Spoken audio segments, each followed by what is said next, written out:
Hello friends. Today we will see matrix multiplication. To do matrix multiplication, the prerequisites is like the knowledge you need to have is about arrays and loops. So we'll see what is an array.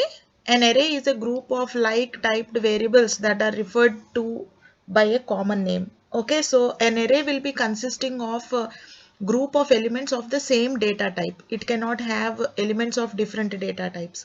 Okay, so herein we want to multiply matrix. So as you can see, the matrix will be something like this.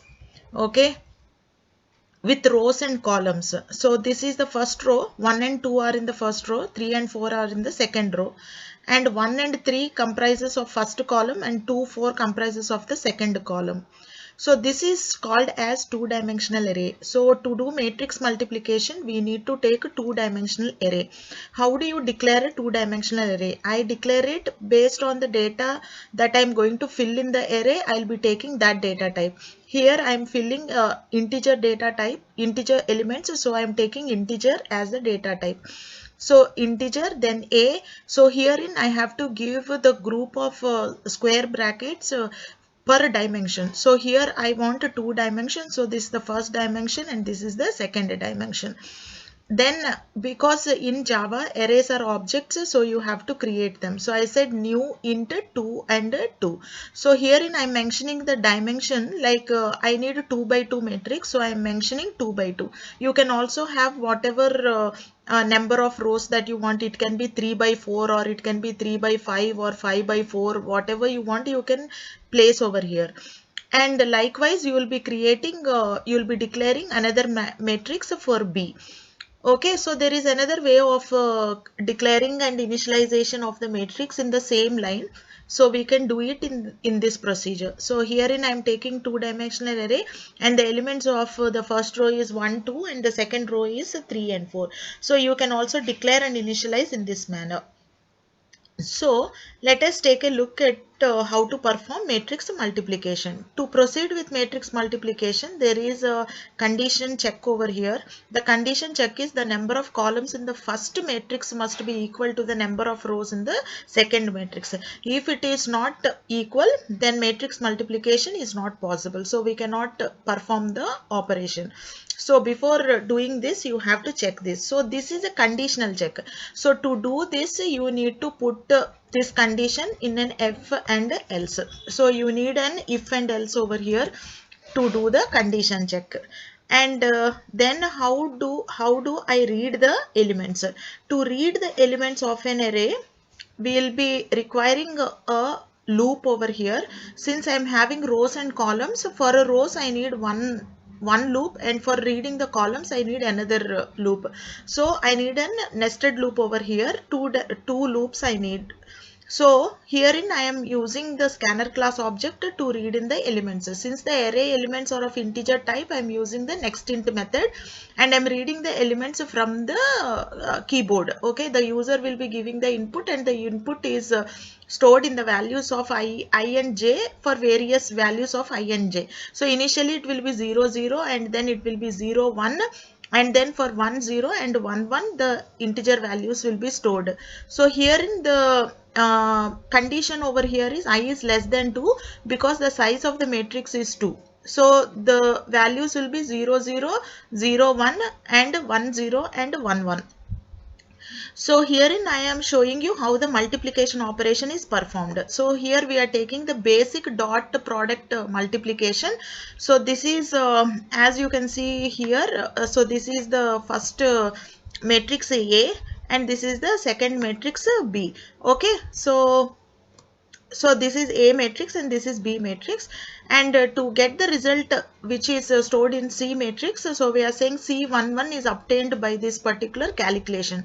So it is the first row dot product of the first row with the column of the second matrix. Okay, so first matrix row dot producted with the first column of the second matrix. So A11 into B11 plus A12 into B21. So this is how the matrix multiplication is performed. Okay, so these are the dot matrix expressions over here, dot product expressions over there.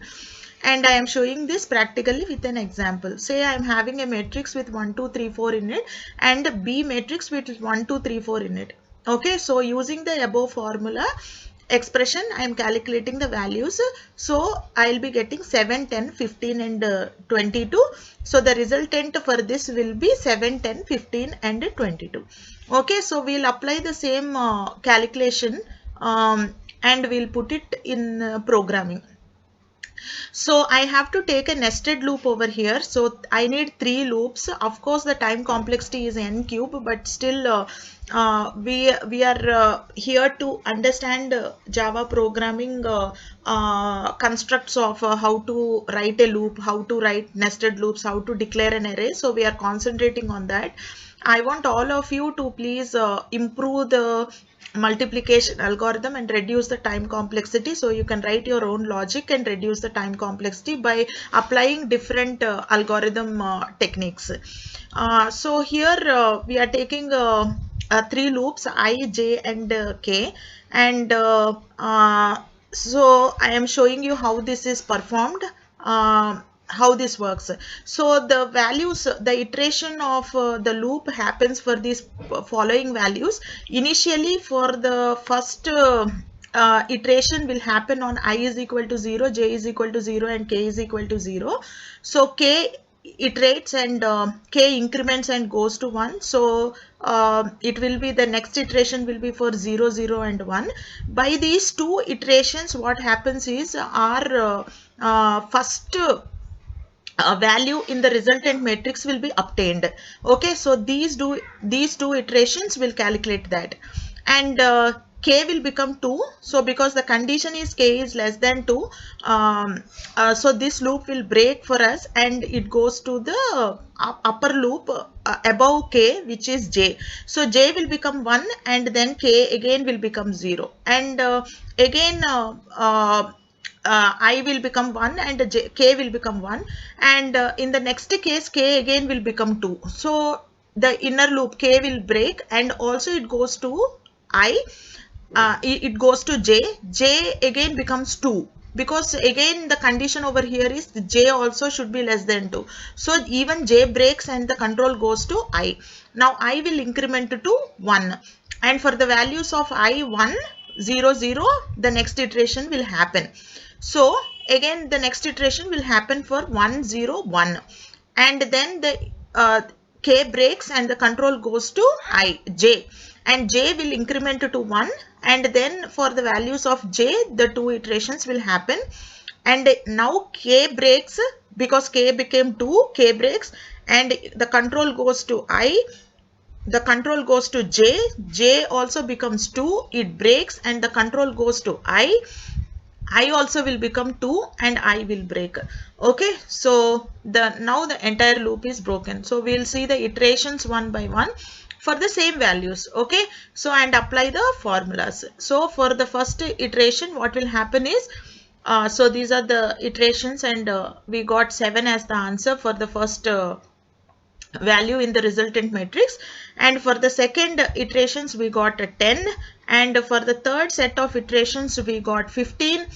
Okay, and for the next set of iterations we got a 22. Okay, so finally the resultant matrix is 7 10 15 and 22. Okay friends, Okay, so here I'll I write have this program and imported the execute and scanner show you the class output from now. the util package. Then I have taken two matrices and I have taken row 1, row 2, column 1 and column 2, and I have read the values of rows and columns, and then I am checking the condition, okay, whether multiplication is possible or not. So the condition is checked, so I put it in if the condition is not satisfied, then we can't perform matrix multiplication. So if the condition satisfies, then only the else part will execute. Okay, so inside this I have read the values of matrix A and B. Okay, so by using the loops, so for loop. Okay, and then the logical part is this nested 3 loops, and then finally I am printing the matrix C. Okay, So I'll show you the output. So I'm compiling the program javac matrix.java.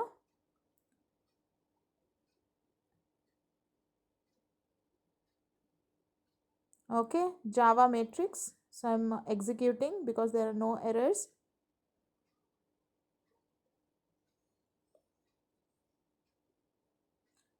Okay, so I'm giving the rows and columns. I gave 2, 2, 2, 2. It is 2 by 2 matrix. So I'm giving the values 1, 2, 3, 4 in the first matrix and 1, 2, 3, 4 in the second matrix. And finally, we got the output. Okay, so these are some quiz questions. So pause the video and try to guess the answers.